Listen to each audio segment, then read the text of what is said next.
president of anything or the pastor of any church, and I will show you an honorable minister, Louis Farrakhan. So let's wake up, think up, look up, reach up, pray up, stand up, stay up, but never give up, because we are the children of God, and it doth not yet appear what we shall be. But we know if there's a problem, we can solve it. If there's a burden, we can bear it. If there's a class, we can teach it. If there's a book, we can write it. If there's a song, we can sing it. And if there's death, we will rise again. All things are ours. This is our day. This is our movement. We are a part of the universe. Let us go forward together.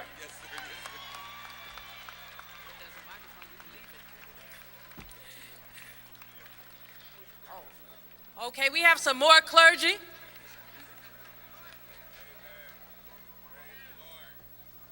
I'm Warren Brown, one of the bishops of the AME Zion Church. We are known as the Freedom Church, having been organized in 1796. Our church is a church that embraces all humanity. We believe that human beings are valuable in the face of God because God has created us. Our church is committed to doing what it can, and we have asked every one of our congregations to liberally give toward the rebuilding of the hurricane area. We've simply come to say that we are a part of this march, that we endorse it. We believe that we must show that there is strength in our numbers, and we want you to know that we love all of you, and we give God the praise and the glory. You can count on us, and we invite you to worship with us wherever you have the opportunity. Thank you very much.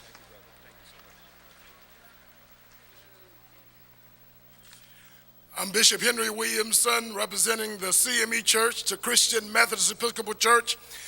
Since 1870, 135 years, we've been in the business of salvation, education, and liberation. For the Katrina victims, we have more than 1,000 churches in Louisiana, Mississippi, Alabama, and Texas that's been on the forefront, opening our doors, feeding, clothing, helping, ensuring that there's housing for our brothers and sisters who are the victims of Hurricane Katrina and Rita. We continue to open our college doors, 4 colleges, Miles College, Birmingham, Alabama, Texas College in Tyler, Texas, Lane College in Jackson, Tennessee, Payne College in Augusta, Georgia. They have opened their doors to receive those students from New Orleans and other places who have been displaced so that they can finish and get their degree. We're happy to be a part of the Million More movement. We've been in this business for 135 years. We're grateful on behalf of our 1 million members, 3,000 congregations, on behalf of Senior Bishop Marshall Gilmore, to say that every church, every synagogue, every mosque should partner with the school, every fraternity and sorority, to teach our children the value of life and the value of learning. Let's make sure, like Malcolm X said, education is a passport to the future. Now is our time, and God is on our side. Let us make the choice and leave our children a legacy that is timeless principles of kindness and fairness and justice and honesty and decency and integrity. We have come together today, and we say together we can, together we will, and together we have. Let us go back from this mountaintop into the valleys and do the work in our schools and our churches and our homes. Let every man go back and embrace his children and tell them that they're made in God's image and God don't make no junk. This is the day and this is the time. We bless this movement. The CME Church is here, and we're going to continue to be a part of this wonderful Million More movement. Well, don't believe the hype if they told you that we didn't do it and we didn't help. These folks have proven that we did. You know, it's really interesting that the media reports on us the way it wants to report on us. I said the media, even though some days and some weeks I'm a part of it. The next brother that I bring up has been studying us, the media, studying the work that we do, the way that stereotypes. How could people believe that folks were raping babies because they believed something about black people that was less than human? How could folks believe that people were just running around killing? They had to believe something about us that simply is not true. Where do these stereotypes come from? How do they become our reality?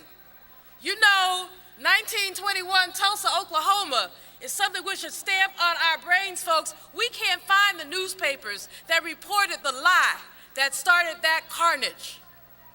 But Brother George Curry is a part of a movement for truth, because the National Newspaper Publishers Association, the black newspapers, are our papers.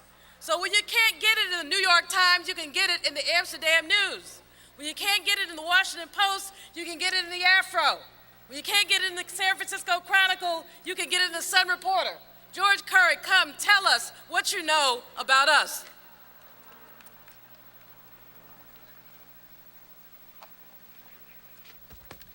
Thank you. A.J. Lieberman, a famous press critic, said freedom of the press is guaranteed only to those who own one. The National Newspaper Publishers Association is a federation of 200 black-owned newspapers with a combined circulation of 15 million. John B. Smith, our chairman, asked me to tell you that he is proud of the NNPA newspaper coverage that we have given prior to this movement, and to let you know that we will be following our coverage even after they pick up the last piece of trash here today. Hurricane Katrina exposed a deep racial divide in this country. More than 2/3 of African Americans said that had the race of the victims been different, there would have been a quicker response. An even larger margin, more than 75% of whites said race made no difference. And of course, as Joe Lowry says, they are living in the 51st state, the state of denial. Not only must we worry about the 51st state, we must be concerned about the 4th estate, the news media. While NNPA newspapers were covering stories about black churches and ordinary people doing extraordinary things, we had the white-owned media being obsessed with stories about the limited number of victims who were looting while ignoring the massive looting that was going on at the gas pump. We saw photographs almost identical, but when we look at the caption on the African Americans, they said they were looting, but on the whites, they were finding food. Do not underestimate the power of the language and the pictures that you're exposed to every day. See, it's easy to dismiss the plight of the needy when labels can be placed on them. Some journalists want to talk about our people as being refugees. One cannot be a refugee in his or her own country. No, they don't live in the third world, even though they may have lost their worldly possession. I am proud to be a journalist, but I am not proud of the behavior of my profession. The white-owned media has adopted the language of the far right, and that's why some people are confused about affirmative action. Affirmative action is not race-based, as they like to say. It's not gender-based. It's based on qualification. My alma mater, Knoxville College, is HBCU, but it does not admit students based on their race. Spelman is a all-female college in Atlanta. It does not admit students based on their gender. They have to be qualified, and so is the case with affirmative action. Given these assaults on the poor, affirmative action programs and programs designed to help the poor people, there is more than ever a need for the independent black press. We can't rely on anyone else to tell our story.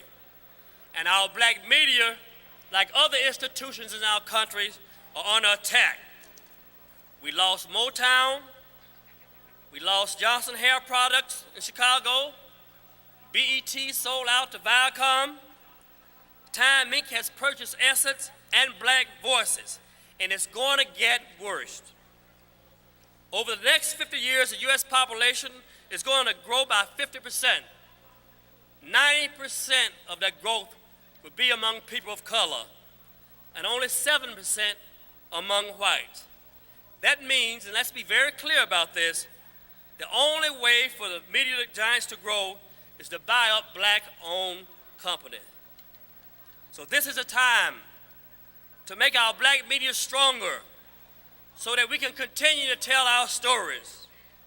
The motto of the first black newspaper in 1827, Freedom's Journal, is just as relevant today as it was 175 years ago. We wish to plead our own cause. Too long have others spoken for us. Thank you.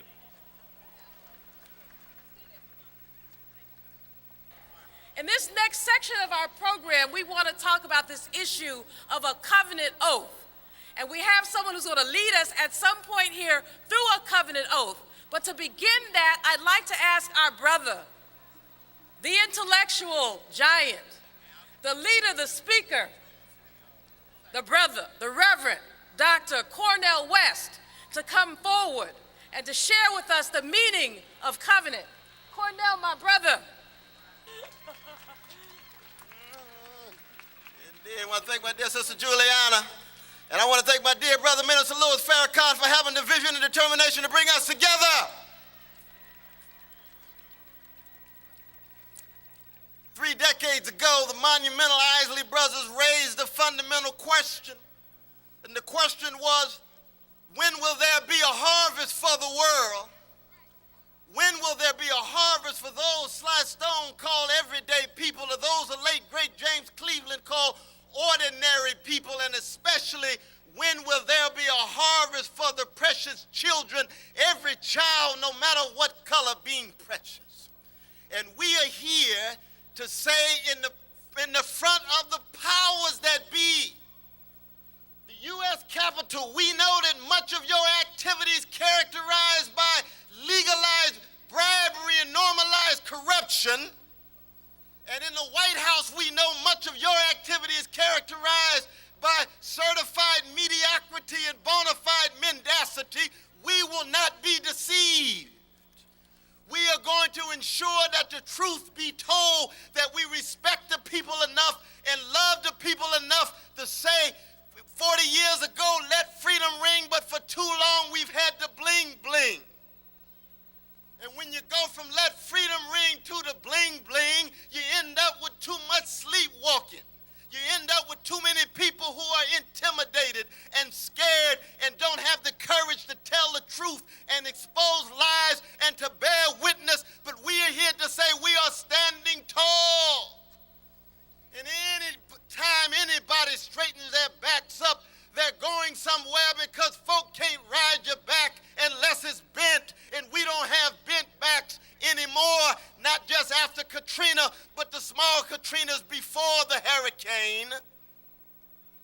And the question is, how do we move from bling bling back to school? And to go back to school, as Kanye West and others have taught us, has to do with struggle. It has to do with sacrifice. It has to do with service. We need to go back to school with Martin, back to school with Malcolm, back to school with Fannie Lou Hamer, and back to school with one another, ensuring that we don't have to put others down as we lift ourselves up, because we are concerned with the wretched of the earth in every corner of this globe, all over the world. Let us stand tall, as Sly Stone says, but keep the love in it, because without the love, it's all sounding brass and tingling simple. Thank you, Rick.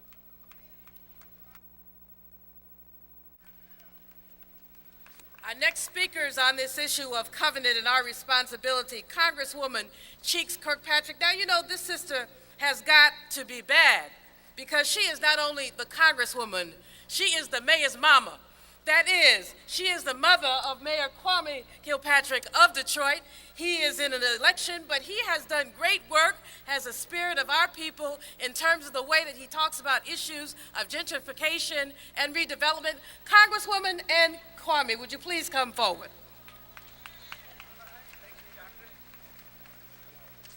Giving honor to God, who is the head of my life. We are an African people. We brought the gifts of civilization and science to the world. Soon we will be having the covenant that we will recite together as a people. Study the words. Make sure that you do the deeds that the covenant calls for. It's about spiritual rebirth, spiritual oneness that we have with our God, the Almighty Allah, Jehovah, God. It is about family. The central unit, the strongest unit in American life, in any life, is the family. And also our unity, my brothers and sisters. In family, we have hope. My son, Mayor Kwame Kilpatrick.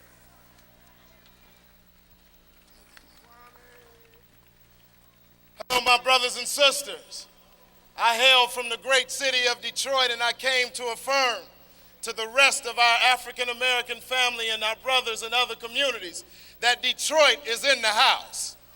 Our credentials are the Mecca of the Nation of Islam here in America. Our credentials are the beginning of the shrines of the Black Madonna right on Linwood and Hogarth. Our credentials are the first time that Martin Luther King Jr. said the I Have a Dream speech was in Detroit at Cobo Hall. I'm here to say to all the young brothers and sisters who are in America that there has never been a revolution to ever start in world history without young people at the front of it. Whether it was Tiananmen Square in China, whether it was the civil rights movement right here in America, or whether it was Soweto in South Africa. I'm saying, young man and young woman, it's time to stand up. It's time to go back to the schools and mentor a child. It's time to go back and stand up tall for your lady and your wife. It's time for you to father your children. The only way that millions move is that 1 million young people need to stand up right now. I'm here to affirm that Detroit will and has accepted responsibility to be once again the leader for this great community we have. Our dynamism will stand tall. God bless you.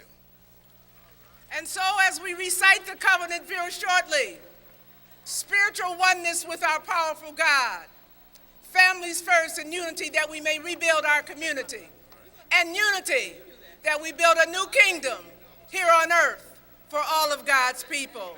God bless you. That's what the minister told you? Okay. Thank you, Sister and Brother Mayor. Congressman Conyers is coming with Congressman Elijah Cummings, the immediate past chair of the Congressional Black Caucus, who will lead us through a covenant pledge. Congressman Conyers and Cummings.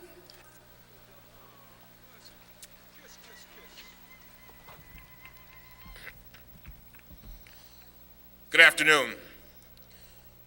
Would you please stand? Those who are not standing, please stand now. I am so honored to be joined by the Dean of the Congressional Black Caucus, Congressman John Conyers of Michigan. Give him a hand, please.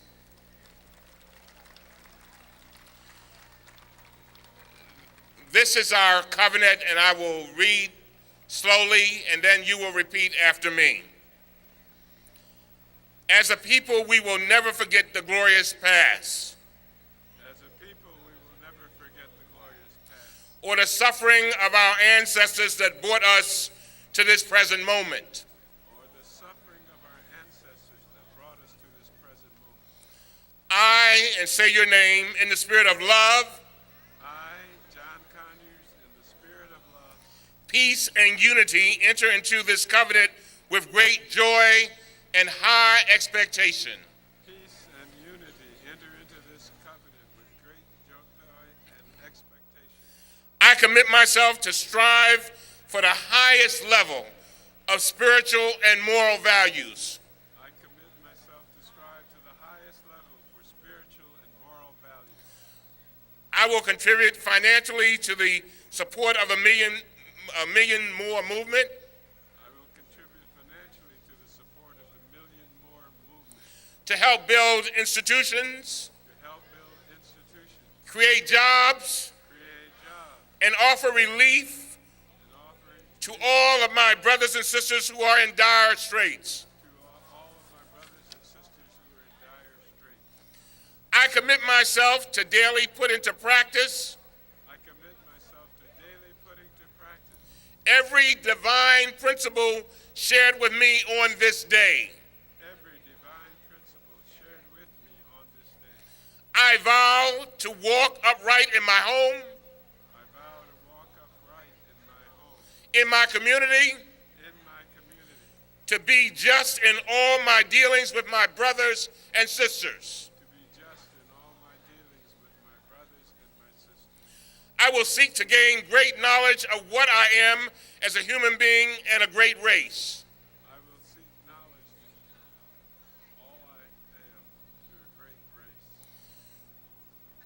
We will love one another We will love one another and always show mutual respect for each other and always show mutual respect for each other and be courteous in our speech, and be courteous in our speech, slow to take offense, slow to take offense, and always ready for reconciliation. and always ready for reconciliation. Now for the adults, say this. As an adult or parent, As an adult or parent, I will always show exemplary deportment I will always show exemplary deportment before all youth. before all youth. I will show all youth patience, I will show all youth patience yet firm discipline. and yet firm discipline. Now for our young people, please say this. As a youth, I will always show reverence to my elders and show them the highest respect because they are my teachers and my guides. Now everybody together, by whatever name I call the absolute reality outside of myself, By whatever name I call the reality of the absolute name outside myself, God, God, Yahweh, Yahweh, Jehovah, Jehovah, Allah, Allah, I will show reverence for a power greater than myself. I will show reverence for a power greater than myself. I will also respect religions of others. I will also respect the religions of others. I commit myself to affirm the value I commit myself to affirm the value and dignity of human worth of human of every person in my community, regardless of age, of every person in my community, regardless of age, gender, gender, sexual orientation, sexual orientation, status, status, rank, or position in society. rank, or position in society. I will always remember that we are family. I will always remember that we are family. I will have better eating habits Have better eating habits and regularly exercise and regularly exercise so that I can become as physically fit so that I can become as physical as I can possibly be. as I can possibly be. Now would you join hands with your neighbors and repeat after me as we close. We finally commit ourselves We finally commit ourselves to spiritually bond ourselves to spiritually bond ourselves with one another with one another and to recognize always and to recognize always that the problems we face that the problems we face are bigger are bigger than any difference than we may have. We make this covenant today in love, we make this covenant today in love, peace, peace, and unity. and unity. Amen. Amen. Give yourselves a hand. Give you a hand.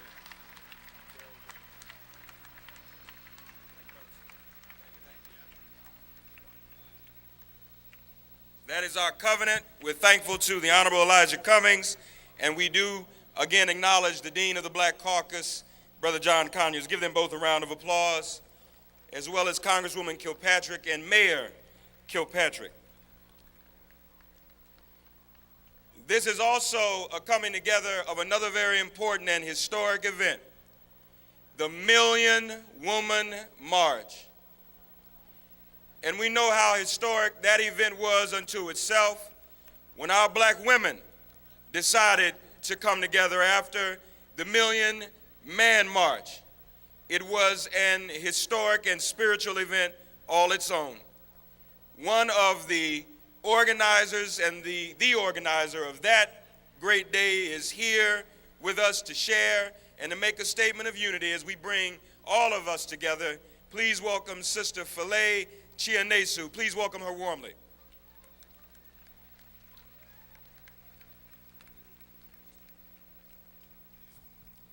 With respect and love to everyone, I greet you. I give thanks to our Creator, the Creator of all creations. And we give thanks for our ancestors, our wonderful ancestors who held the post, who stood the line, as you all are doing today. We give thanks, of course, for this grand day, the 10-year anniversary of the Million Man March, and with that, the bringing forward now of the Millions More movement. It was and is indeed an honor to be here with you today.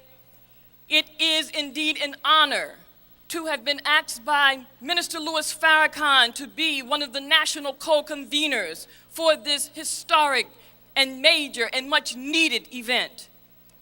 And with that, we now prepare to move forward, because as it said, we must now do more. More means movement. Movement means action. And as we salute today our brothers, I have a special message today for our sisters. And that is, sisters, get ready. Get ready, because we know we're not the B word. We know we're nobody's hoe. We know we represent the mother of civilization. And as we move forward in that manner, we prepare now to bring forward the Million Woman March universal movement to make certain that that is well understood.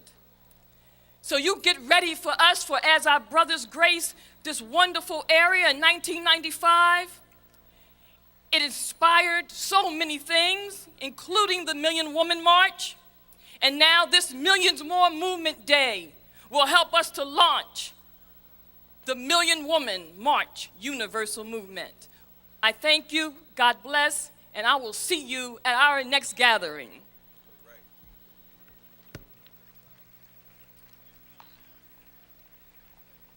Dr. Karinga, Dr. Edlin.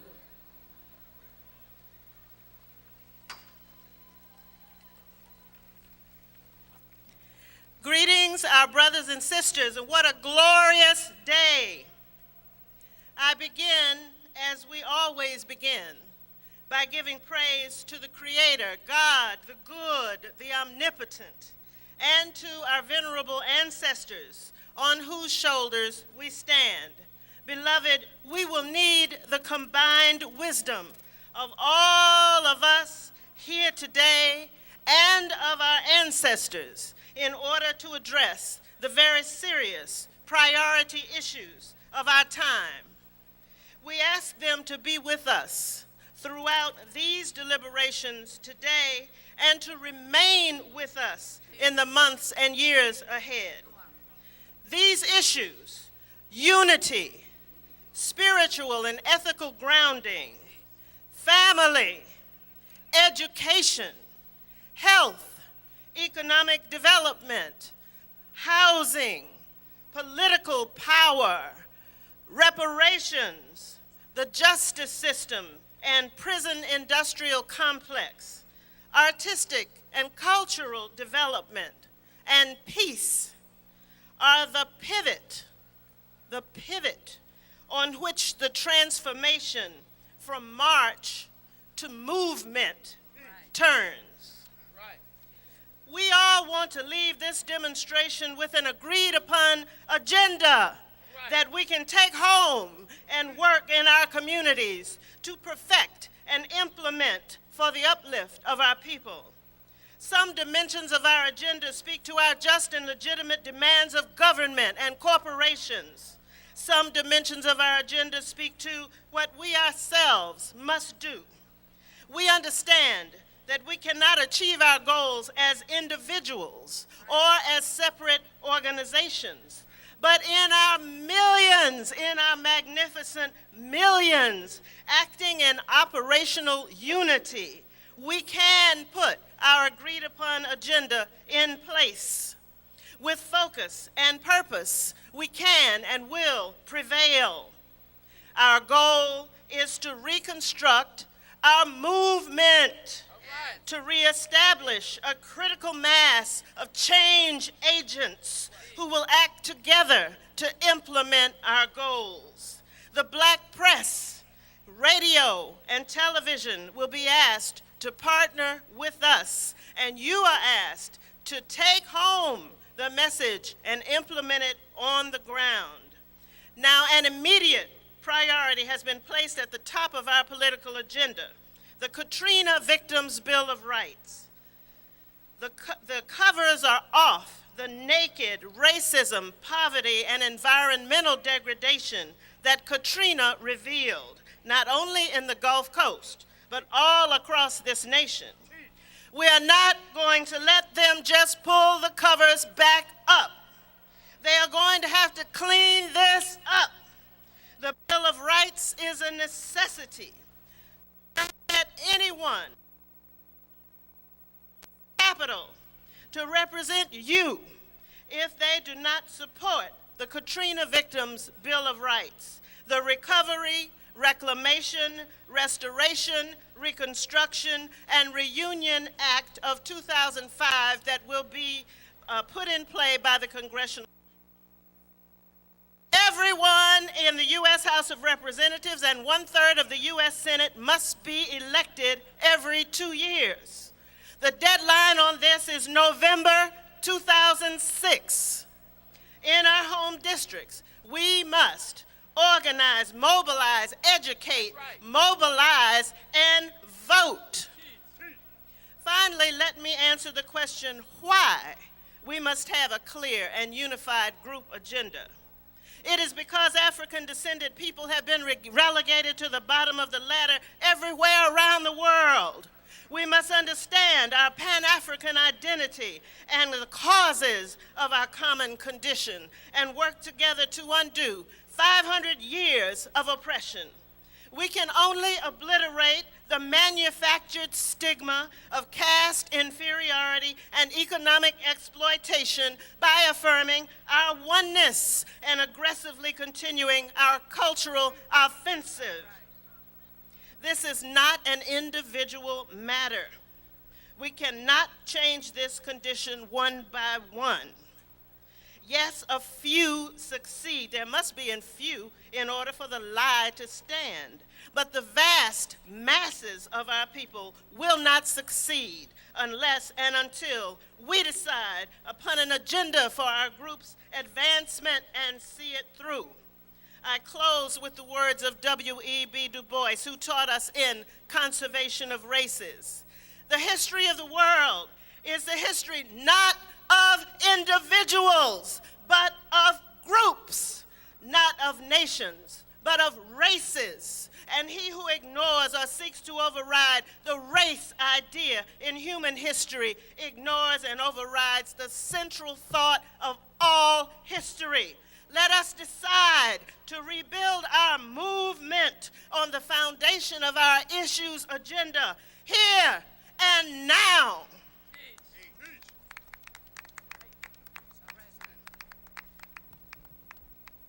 Habari gani? To our peoples, African everywhere, to our Native American, Latino, and Asian brothers and sisters, and to all the freedom-loving and struggling peoples of the world, we give warm greetings in solidarity and struggle. And we bear witness as an African people that as our beginning was great and good, so shall our development throughout eternity be if we dare struggle, speak truth, do justice, and walk in the way of rightness. We meet here in commemoration and recommitment. We meet here in commemoration of the 10th anniversary of the Million Man March Day of Action, called by the Honorable Minister Louis Farrakhan, who took up the invitation of history and challenged us to unite and dare build the world we all want and deserve to live in. And we meet here also in recommitment to continue and intensify the struggle for freedom, justice, power for the people, and peace in the world, and to rebuild our movement to achieve these goals. We meet also in the shadow of the shattered lives of our people of New Orleans and the Gulf Coast, caused by the combined natural destructiveness of Hurricane Katrina and the criminal negligence and neglect of government officials at every level. Surely we are obligated to ensure that the living and the dead are treated with the dignity due them, obligated to care for and support the survivors with commitment, compassion, and loving kindness. And we are obligated to continue the struggle to end the racist and class conditions which caused this awesome catastrophe and gross injustice. We meet too here in the midst of the ongoing hurricanes of history which have wreaked havoc on our lives for centuries. The hurricanes of global oppression, injustice, domination, and war. It is in this context, then, that we declare our commitment and recommitment to struggle for freedom for the oppressed, justice for the wronged and injured, power for the masses of people over their destiny and daily lives, and peace in and for the world. Indeed, at this critical juncture and tragic moment in our history, we can offer no other advice for altering social conditions and human history except through struggle. For there is no real and lasting relief except through resistance, no freedom from oppression except that forged in the furnace and field of constant struggle. And there is no justice, peace, or possibility of liberation except that achieved and secured on the battlefield for a new and better world. In a word, we can only heal and repair ourselves, black people, by repairing and reordering the world through constant and continuous struggle. Our charge and challenge then is to know our past and honor it, to engage the present and improve it, and to imagine the future and forge it. In this effort and aspiration, we call for continued and increased unity in the family community and world African community. We ask for also spiritual and moral grounding that reaffirms our commitment to the good and urges us to turn our faith traditions into a work for freedom, justice, and peace in the world. We call for a reaffirmation of the strengthening of the black family, through quality male-female relations based on principles of equality, complementarity, mutual respect, and shared responsibility in love and struggle, and through loving and responsible parenthood and mentorship. We also call for quality and relevant education, which is African-centered, culturally and ethically grounded, family and community supported and supportive, and world-encompassing. We call for policies and personal and family as well as social practice, supportive of the health and wholeness of African people. And we urge education, preventive medicine, and avoidance of practices which are dangerous, disabling, and deadly. We call, too, for economic development aimed at economic justice, job creation, entrepreneur parity, communal financial discipline, and investment within the community. Likewise, we call for affordable and adequate housing for all, especially for the homeless and the poor and the recently displaced, and structures and incentives to achieve that. We call, too, for an independent politics based on an aware, organized, active community, conscious of the issues and its interests, insistent on quality and accountable leadership, and open to coalition and alliance with other peoples for common good. We also call for reparations in the fullest sense, a healing and repairing of the grave and gross injustices that have been done to a whole people. And we call for a massive challenge and change of the justice system and prison industrial complex, and for increased responsibility and accountability for our artists and entertainers, and a just and enduring peace in and for the world, including the practice of peace and non-injury in our own communities so that peace can truly embrace us and the whole world. We have come marching towards a movement and moving toward liberation. But we know from the hard and heavy lessons of history, there is no quick and easy walk or way to freedom, and no magical or miraculous achievement except those conjured up and called forth by the daily and difficult struggles of the people to improve their lives and take hold of the history that confronts them. We know also that the meaning of this march will be what we ourselves make it, and that the course of the movement will depend on what we do for it. And we also know that it is we as a people and as persons, who must wage a relentless struggle to carve out of the hard rock of reality a life worth living, a world and history worth having, and a legacy worth leaving for future generations. Let me close by saying we must harness our own energies and activism, weather the hurricanes of history, and create a counterforce of good in the world, for surely it is written in our sacred text, we are divinely chosen to bring good into the world, and this is the fundamental mission and meaning of human life. The march is a site for the message and our meeting. It would take a movement of national and international reach and relevance to achieve our goals.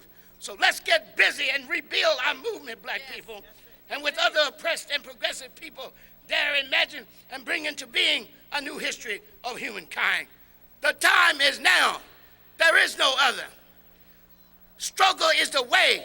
There is no alternative. And we are the ones. There is no avoiding it.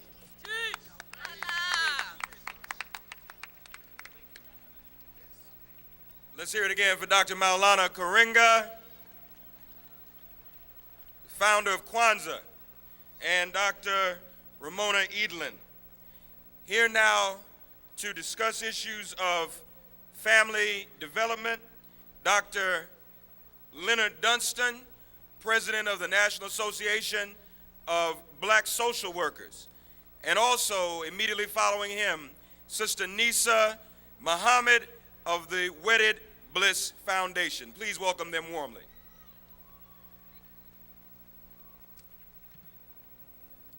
Assalamu alaikum. I stand before you representing women and men all around the country who want strong marriages. As we talk about family development, we have to talk about strengthening our marriages. Marriage matters. We are tired of getting married, having to fall prey to divorce. We are tired of the infidelity that runs rampant in our community. We are tired of our girls growing up not being able to find a man to live their lifelong dreams. We are tired of having our young boys having to face child support enforcement, having to face wage garnishment and possibly jail because we are not giving our young people the knowledge and information for what it takes to form and sustain a healthy marriage. I am here to tell you today that marriage matters. Marriage matters. How many of us want our daughters like Majida, Layla, Janelle, and Mimi to grow up to be single mothers, having to chase a man to be father to their children? How many of us want our sons to grow up to face jail, wage garnishment, and child support enforcement? We want strong marriages. We need strong marriages. We have to be a community that supports strong marriages. For men, marriage provides a close connection with their children and their wife. For women, marriage frees us from providing and parenting at the same time.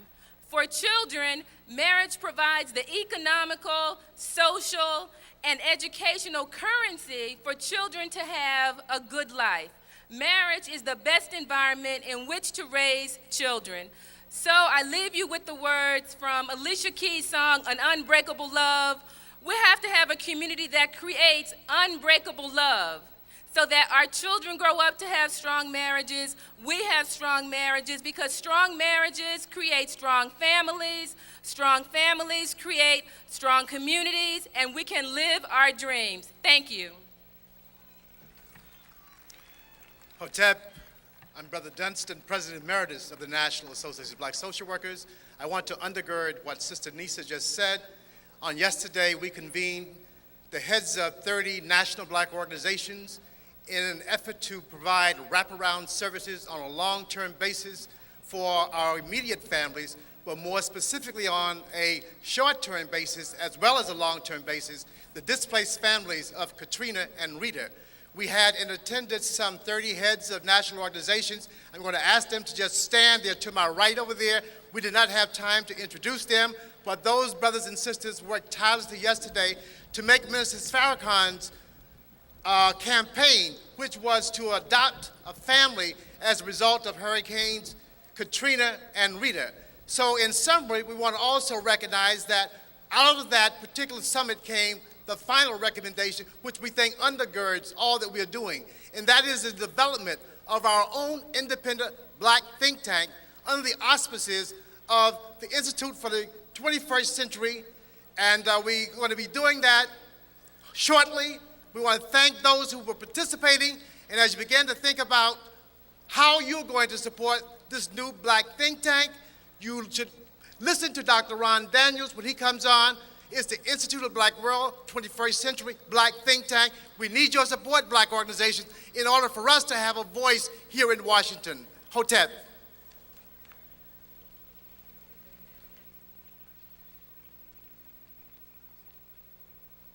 Thank you so very much, Sister Nisa and our brother. And we move on to the issues development to talk about health development. We have two really important brothers to share with us on health development. Dr. Thurman Evans, who is a medical doctor, clergy leader, and author. Dr. Ali Mohammed, National Minister of Health from the Nation of Islam. My brothers.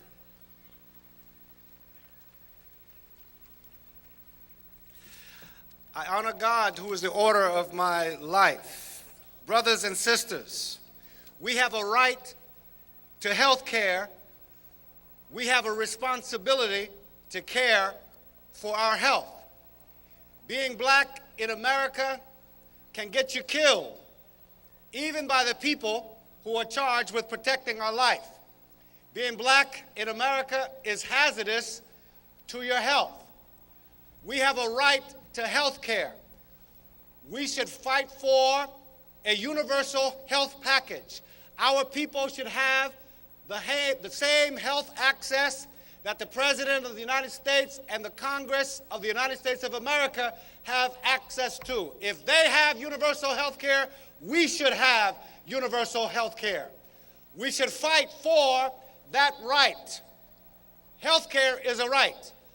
And on the other hand, we have a responsibility to work at caring for our health. We must exercise regularly.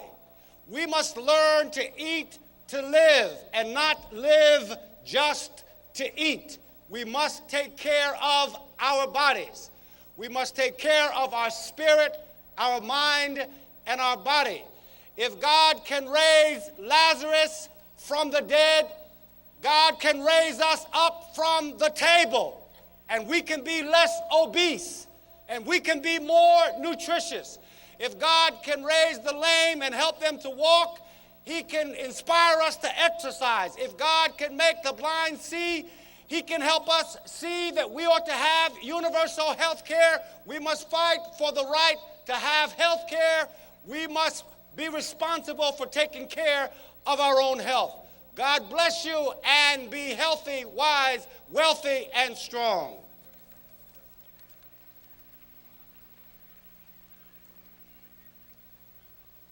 Assalamu alaikum.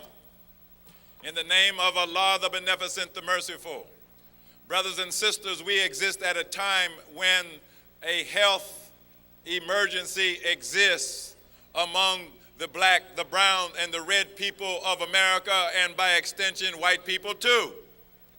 We live at a time when the President of this United States says that with the avian flu on the way, that his solution is to send the military to quarantine our neighborhoods or wherever that flu might show its ugly face. Therefore, I think this assembly at the Millions More movement needs to make it very clear that we are 100%, if not 1,000%, dissatisfied with the current system of health care in this country. Let me hear you affirm your dissatisfaction. And let me further have you affirm that the responsibility for our health resides with us, and therefore it is up to the Millions More movement through a ministry of health to provide health services for ourselves. Let me hear you affirm that you agree and to be substantive about it. Since we are approximately 14% of the population according to their figures, then give the Millions More movement 14% of the health care dollar in America, and we will take that 14% and we will do a better job at protecting the health of our babies, of our people, of our women, of our elderly, and all of those who are suffering throughout America. We could hardly do a worse job than is being done by us today. So I thank you. May Allah bless us with the light of understanding and with a long and an abundant life. Assalamu alaikum.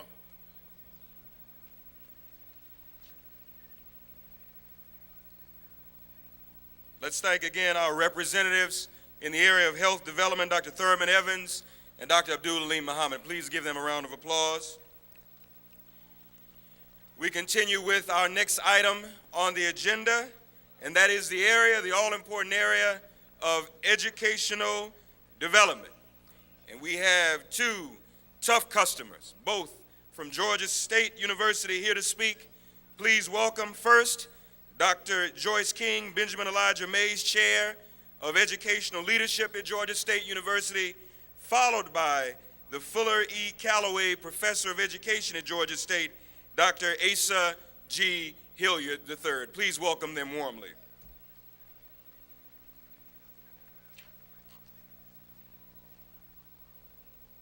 We're going to do this the other way around. If other people raise your children, they will not be your children.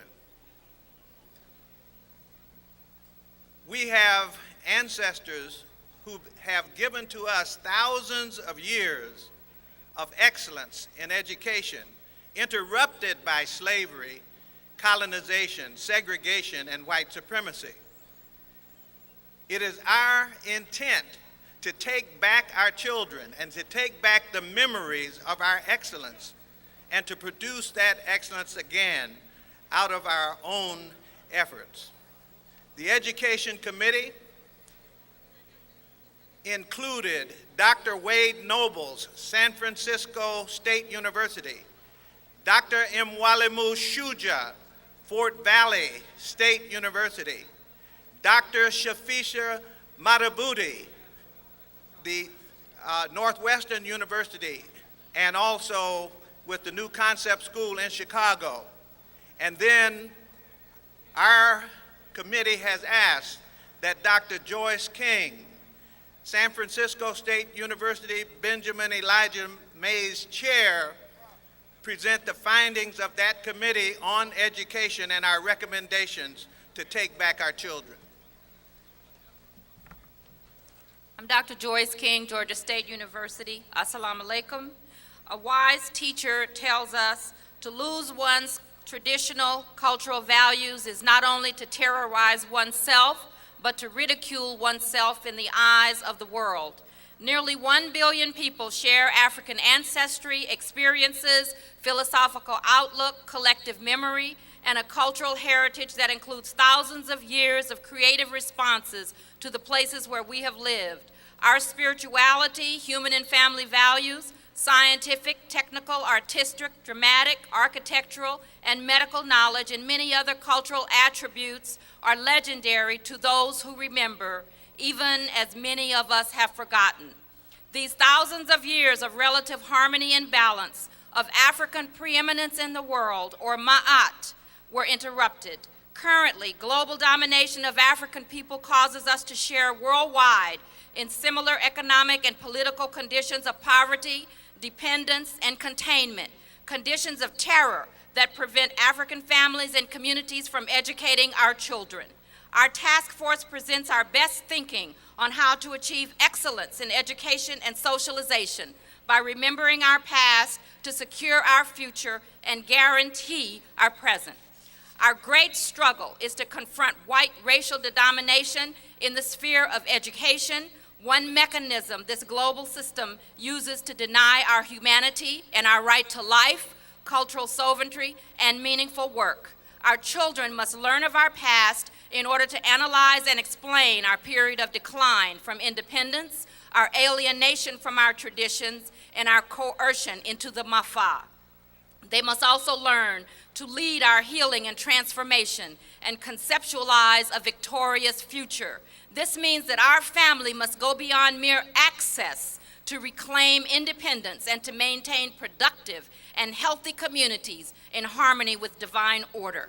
When we look past the decoy issues and look at actual programs that are in place to serve the masses of our children, we see miseducation, including the demeaning requirements for rigid, robot-like, standardized teaching to minimum competency standards on the narrowest of goals with little or no community influence or connections, and virtually no positive socialization for character development or connection to our traditions and to the spirits of our children. Even in our weakened condition, we have all the necessary resources to take care of raising our children and raising ourselves. We ought to do it. We must do it. Unfortunately, too many of our best and brightest have been rendered virtually inaccessible to us because they've experienced too much schooling and too little education. They have achieved great skills and acquired advanced information, but they are retarded in their character development. Fundamental educational and socialization challenges our family, knowing who we are, knowing and linking ourselves to our family's stories, our history and culture, and in particular, reclaiming our ancestral languages. We have a 6-point agenda that begins with to establish a national board of education for the people of African descent, to develop a realistic plan for economic foundation of this board and representation on it, to establish a national curriculum board that will take the challenge of creating educational materials and proven pedagogies to support African education. We will establish criterion-based standards for culturally authentic assessment of instruction, curriculum materials, and what and how students and teachers are learning. We want to see the creation of a national rites of passage program that becomes the base for African socialization within our communities. Finally, we propose that there be a launched national campaign and national mentoring program to inspire and encourage our young people to pursue particular careers for the upliftment of African peoples and the well-being of humanity. In sum, we need knowledge of ourselves, knowledge of our identity as African people, of our cultural traditions, spiritual connections, and our heritage of excellence in the world. Thank you. We have so many issues to cover. I'm going to ask all of you to be patient with us. I'm going to ask the issue people to please stick to time. We want to make sure that we can get Brother Minister Farrakhan up to this microphone before 3 o'clock. Let me now bring Reverend Willie Wilson. You've heard him before. He's going to take just a couple of minutes, and we must, to speak to our spiritual development. Brother Willie Wilson. Thank you. How can we unify? We can't unify with culture because culture is shared experience, shared knowledge, shared events that shape a people, history, and molds a people and moves them toward their destiny. Our culture, in many respects, has not been good in unifying us because so many of us have so many different perspectives. Can we unify through history? We cannot unify through history totally because our history has been distorted. Many of us don't want to relate to our history. We cannot unify in terms of the names that we call ourselves because some want to be African American, some black, some colored, some Negro, and yet others still just American. When we talk about spirituality, that becomes the one basis upon which we can unify, not religion, but spirituality. And when we deal with the essence of spirituality, or the essence of religion, and the goal of religion, the essence of religion, the essential nature of all religion, is recognizing God, recognize that there is one God. And secondly, in terms of that goal, if all of us would submit and give ourselves to trying to please God, it would bring about unity among us. So in the spirit of our ancestors, we call upon all of you for the African. What is of primary essence is our spirituality. And if we then in that spirituality would, one, recognize God no matter what name we call him, and then secondly, with every ounce and fiber of our being, drive ourselves and work to please Almighty God, all of us working to please God will bring about unity among all of us. God bless you.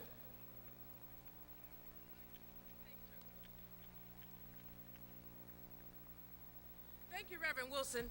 Economic development is a central issue in our community, and we want to acknowledge all the vendors and others that are here.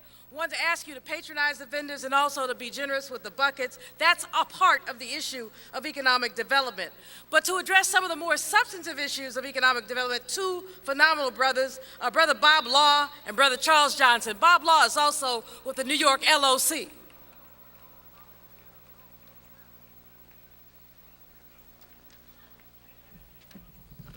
If I read this, I'll be able to do it in my allotted time. I'm here today. I'm Bob Law, and I'm here today on behalf of the National Powernomics Organization. In the minute that I have, let me give you a snapshot of one aspect of the Powernomics plan to empower Black America. Many ethnic groups have established dominance or control of particular industries. Powernomics identifies industries where Black Americans have a competitive advantage in that we are the primary and often the entire consumer base.